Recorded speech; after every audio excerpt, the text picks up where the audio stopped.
Welcome to another episode of Whitetail Rendezvous, coming to you 6 days a week as we interview whitetail experts and hear their traditions and personal stories of the hunt. Learn more about the latest gear, discover proven tips, and the latest strategies so you can make your next hunt a success. Now, here's your host, Bruce Hutchin. This is Whitetail Rendezvous, episode number 184. On today's show, we're going to hear from Robbie Knickman out of Pennsylvania about how to attract and hold big bucks with the mix so you can be a successful hunter next fall.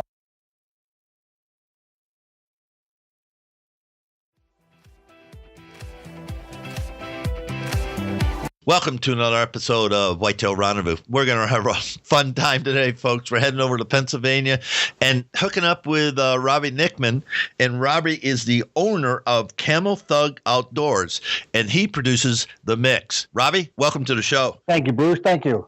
Yeah, so let's just jump right into it. Camo Thug, that's an interesting name, Camo Thug Outdoors, deer attractants and the mix. And so let's tell the listeners what the heck you're all about. Basically what it is, it's not your everyday normal deer attractant, but something new and different. And I know Camo Thug sounds weird to a lot of people, but the way I got the name is I grew up in Baltimore City in the ghetto, and I was only one of two other people that hunted in the area. So I used to wear camos, camouflage clothes, go hunting all the time. So everybody in the neighborhood with us growing up in the ghetto of Baltimore, that's how I got the name Camo Thug, basically because if they're saying, here comes Robbie, hey, here comes the Camo Thug, all because I wore camouflage clothes and I did a lot of deer hunting. That's how I got the name Camo Thug, and it kind of stuck with me over the years. I mean, it was kind of weird. Everywhere you go, hey, here comes the Camo Thug, Oh my goodness, that's unique. So let's chalk it up, put one on the board. That's a unique thing. Good for you. Good for you. And so you told me you're living in York, Pennsylvania now. How long you lived there? Going on over 8 years now. My daughter just turned 8 for 8 years. Fantastic. So let's talk about, we met on Facebook, and so tell the people your Facebook page and how to get in touch with you there. Yeah, basically you get in touch with me. You go to my Facebook page. You can even friend request Robbie Knickman, or you can go to www.facebook.com/the mixed deer attracting. When you go on the site, you'll be able to see all the feedback on the mix, how many people are using it, all the different TV shows that I'm sponsoring with this year also. I mean, there's a lot of information. It tells you more about where I came from and how the mix was created and stuff like that. I mean, it's a very good website, and I invite people all the time. I have also a Facebook group called Camo Thug Outdoors, so people can feel free to friend request me. I'll add you to my group, and on my group, if you got a business or anything, you can go in there and post away on it, advertise your stuff on my page, either page. I'm here for everybody, man. So if you guys need anything at all, need any help, just type me up and let me know, and we'll go from there. I mean, that's what I'm all about, helping. And Robbie, I talk to people all over North America, and the hunting community where we're large, there's 17 million plus or minus deer hunters in the country, but we're like neighbors, we're like friends, and I just think it's amazing, how people just want to help other people. Yeah, well, some people make a buck along the way, and that's okay. I mean, that's what we do. But I'm just amazed at that. So thank you, Robbie. Thank you, sir, for just being who you are. And by the way, thanks for your service in the U.S. Army. That's important, and sometimes we don't say thank you enough. So thank you, sir. Thank you for your support. So let's talk about the mix. How the heck did that start?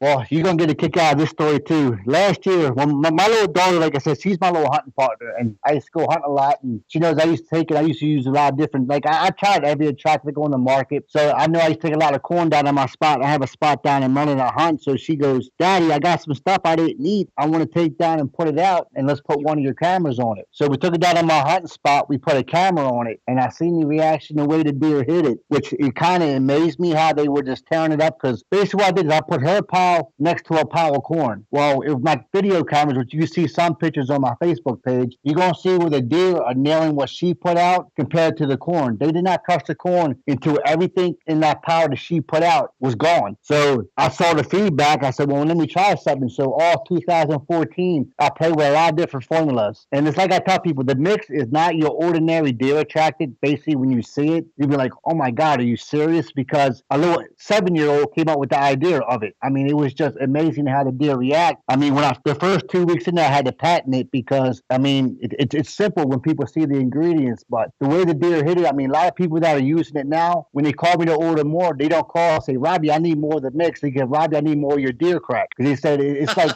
because it's like once the deer hit it, like I had one guy, one of Davis guys in West Virginia, Glenn used it, and he said deer were actually coming back to the spot, digging, looking for it, and digging a hole in it. My friend Billy Neville in North Carolina put it out. He put 2 bags out. The deer killed it. It was gone. Well, he did a test where he took, which this is also on my Facebook page, he took a pound of corn, put it in the same spot. He's got video and pictures of deer coming in and sniffing the corn and walking away from it. Won't even touch it. He had to clean up like 20 pounds of corn because the deer wouldn't touch it. Then he went back and put the mix out. The deer came back and killed the mix. I mean, it's like once the deer get a taste of it, they get addicted to it, and they got to have more and more and more. I mean, I got positive feedback on the mix. Only negative thing I got is people said no matter how much they put out, they can't keep it on the ground because once the deer find it, they kill it. I had one guy call me. He was real skeptic about it, which he's a good friend of mine now. He was telling me, well, why should I buy your product when I can go to the store and buy a 20-pound bag of corn and put that out? I said, I'll tell you what I'll do is I'll send you 4 bags of my mix for free. I said, put the mix out, put your corn next to it, and let me know how it works out. Well, he calls me 2 weeks later and says, Robbie, you were right, man. He actually had bucks chasing those little bucks away from us so they can eat it. I mean, once the deer find it, they stay there till it's gone. I mean, they destroy it. That's why everybody's called it deer crack. One guy goes, Robbie, you ought to change the name to deer crack. I said, I don't think that's a good marketing thing because I'm going to do a commercial. Hey, try my deer crack. It's just, you can't do that. So that's how I came up with the mix because basically it's a mixture of things. And when, like I said, when people get it, it's like, they're like, oh my God. And like I say, when I ship the bags out, I vacuum seal it. So that way they stay fresher and you keep the smell in there because when you dump it out, you're going to smell it. And just think, if you can smell it and a deer's nose is 100 times more powerful than ours. And once they find it, they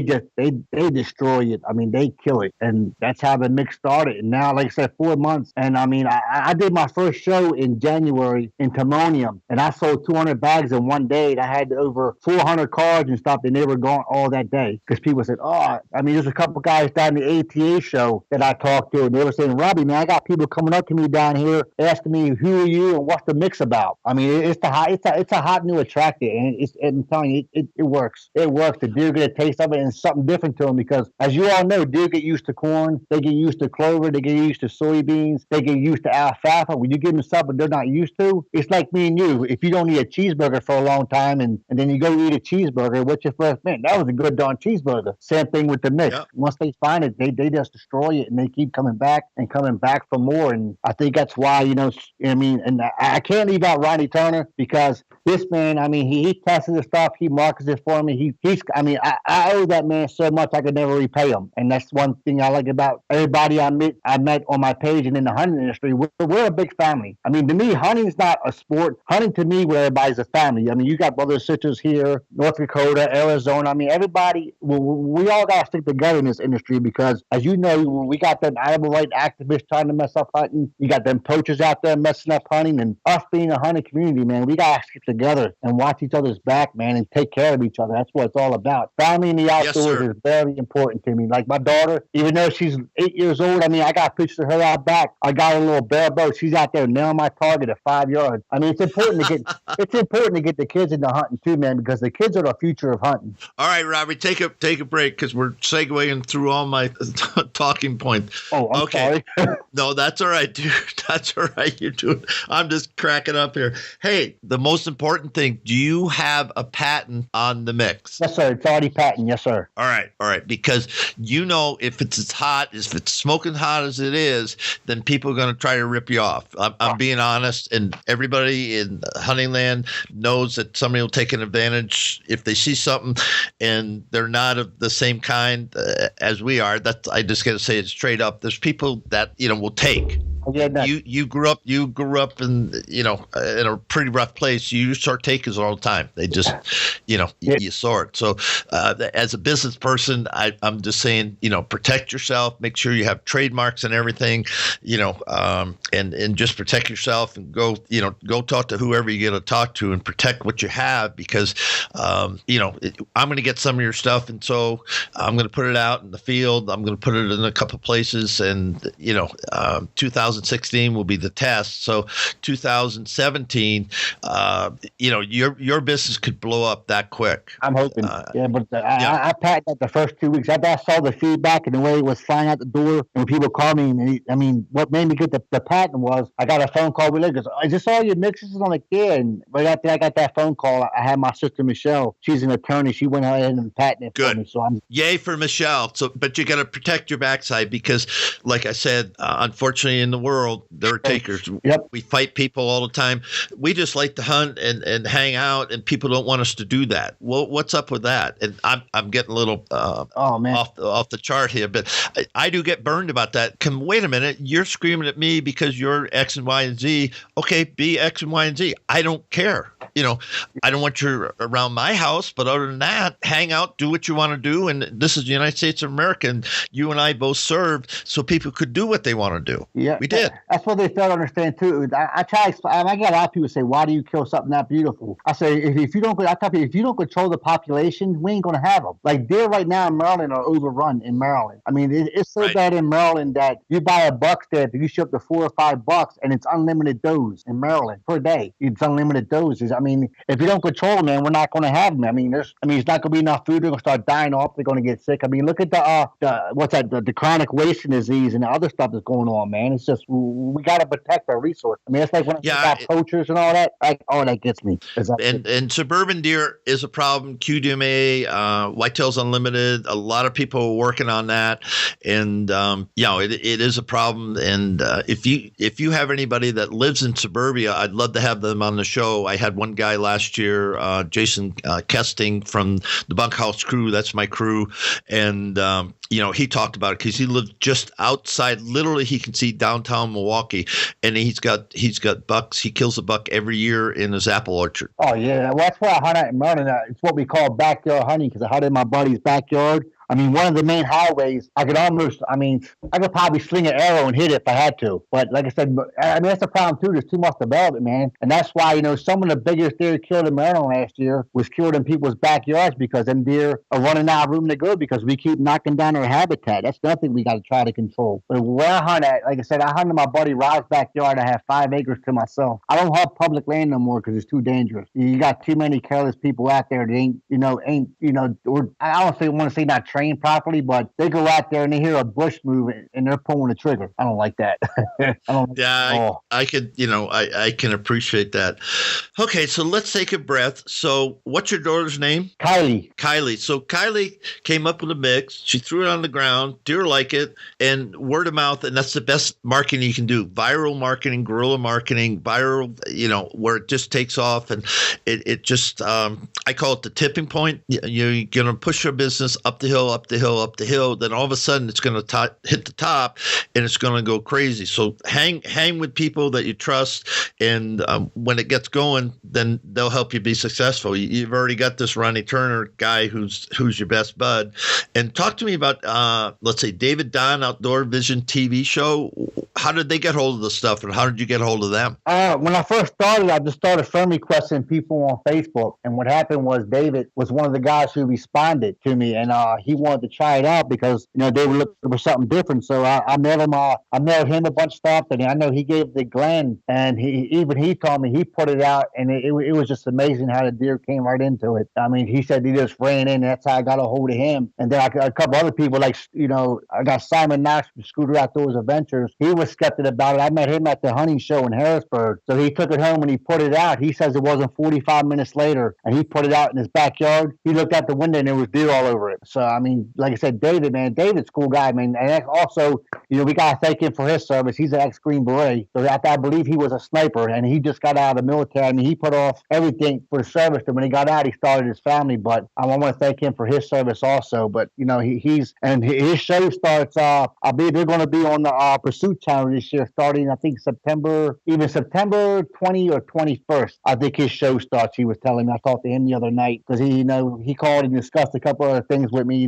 We went over that. And then I was fortunate to meet up with some more veteran, a guy named David from American Veteran Outdoors. And I started out with them because he told me how he takes wounded vets on hunting trips and their families, and he's all out of pocket. So I'm actually I'm sponsoring this year also, but the thing is, I'm not charging them for my part. Whatever they want for us for our veterans, I mail down to them for free. So that way I'm doing my part and I'm giving back to the vets that, need. So I'll be one of his, his sponsors for deer attracting. Also, when 3 months ago, he made me one of the pro staffers. So I'm going to be basically what he's doing because they're located in Arkansas. So basically what he'll be doing in Arkansas, I'm going to be doing in Pennsylvania and Maryland by taking veterans on hunting and fishing trips. The good part is with the fishing trip, my sister Michelle has a big fishing boat and they're big time fishermen. And she's already, willing to let us stay at her place down there and use her boat for the fishing trip. So we got that all set up also. I mean, like I said, I met so many good people on here, man. I can't say enough about, the way everything's going. I'm overwhelmed in a way. Sometimes I can't let it go to my head too much because that stuff go to your head, then you get all cocky, and that's not me. A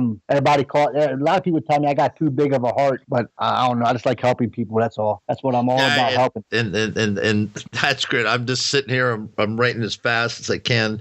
And you had a hunting story in the warm up. You were telling me a story. I said, save that.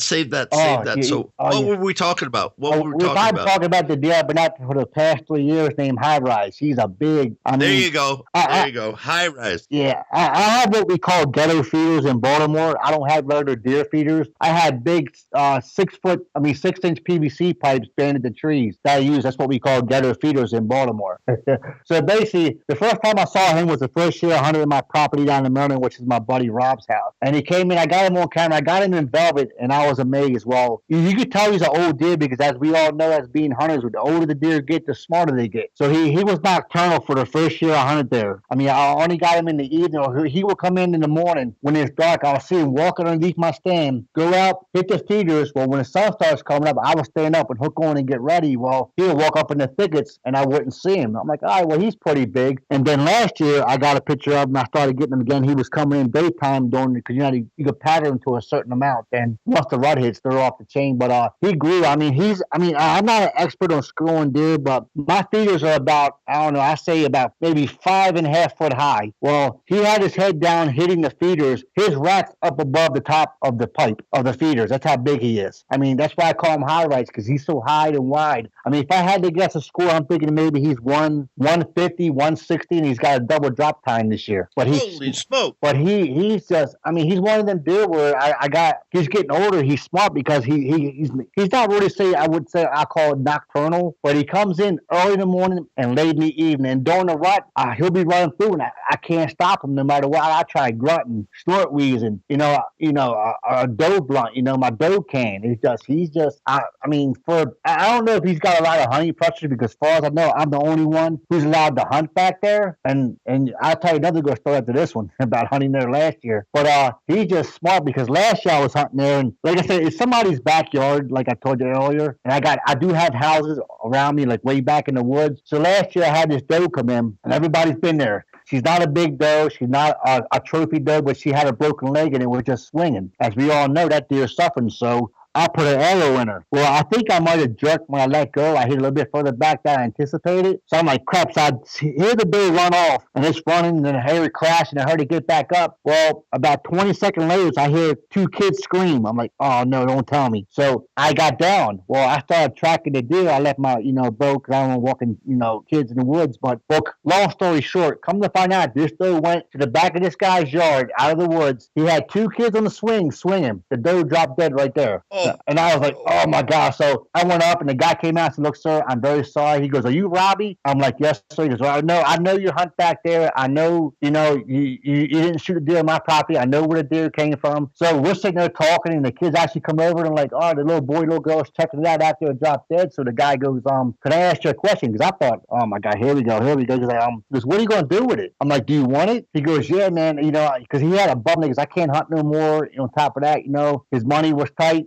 He couldn't afford to get stuff for hunting, but he loved deer meat. I'll tell you what I do, dude. I'll go ahead and drag it in. Go ahead and take your kids inside. I'll drag it in the woods. I'll go ahead and field dress it. He goes, well, can you hang it in my garage for me when you're done? I'm like, sure. So he took it in his garage. He put a tarp down and hung it up. He goes, I hate to bug you, but you think you can skin it for me? I'm like, yeah. I said, let me get a tag on it. So I went ahead. Before I do what I had to do, as we know, when you walk up on a deer, the first thing you do is you got to put your tag on it. So I tagged it. I field dressed it. So I'm skinning it. I said, tell you what, dude, if you want, there's a butcher 4 blocks down the street. He said, "Won't me and you jump in your truck? We'll wrap her up in plastic. We'll take her down to the butcher, and then I'll go ahead and butcher it up. So I'll go ahead and pay for the butchering for you." Man, that dude was on cloud 20, man. He actually got the deer back home. He goes, "Robbie, man, I want to thank you, man. This deer meat's freaking awesome, man." I said, "Well, dude, I just feel bad because the deer came in your backyard and dropped dead in front of your kids, man."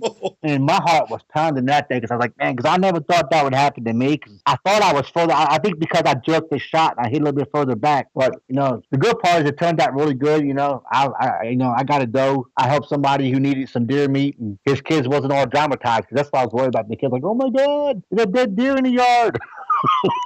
Hey, let's talk about your buddy Ronnie Turner a little bit. And, Sure. Hey, we got about 5 more minutes on the show, so this has been awesome. I'm just laughing at myself, and I love who you are, Robbie, because I grew up in Long Island, New York. I didn't live in tough part of town at all, but I knew some guys that did.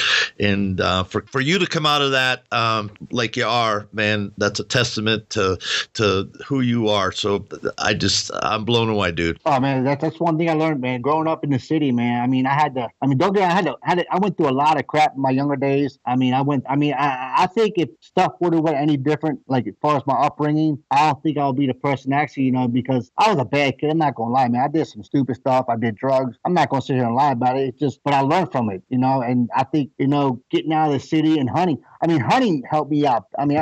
Hunting to me, man, it's like, man, that should be therapy for some people because, you get out in the woods, you're sitting there with Mother Nature, you're relaxing. It's almost like you're in a freaking massage chair, But hunting in the military and just being around positive people, man, really saved my life because, like I said, man, most of my friends I grew up with, they're all drunk, dude, and crackheads, junkie, dead or in jail, So I'm kind of glad, I took the path I took, and hunting had a big part of that, of making me the person I am today. It's just, and as far as Ronnie Turner, that's my buddy right there. I talk to him a lot, I'm calling him once, twice a week, or he's calling me, or he's calling and say, "Robbie, I need some more mix.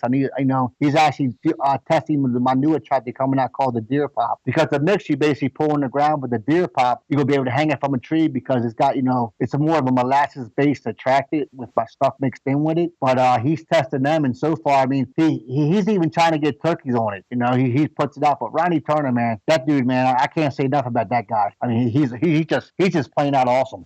Plain out awesome, man. I say thing with Dave from the AVO, man. That's like I tell people, because I'm trying to get him a lot of stuff for the fundraiser next month. So if anybody wants to help the AVO, man, contact me, PM me if you'd like to make a donation to help us out, man. Everything.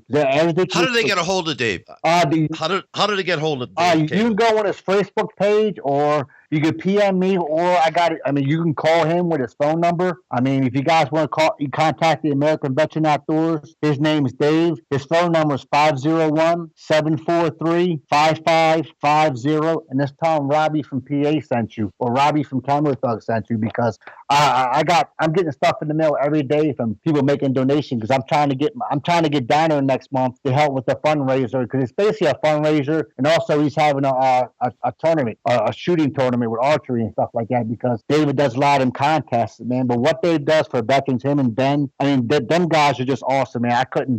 If I was a vet, man, I'd be grateful, helping them guys out, man. It's a great organization. Like I said, where are they out of, Robbie? Arkansas. Where are they out of? They're in Arkansas. It's like Cobot, Arkansas. CABOT, Arkansas. That's where he's out of. Folks, so, we're coming to the end of the show. So, Robbie, it's just amazing. You've touched on so many things, and I want you back on the show, one, to follow up and see how the mix is doing.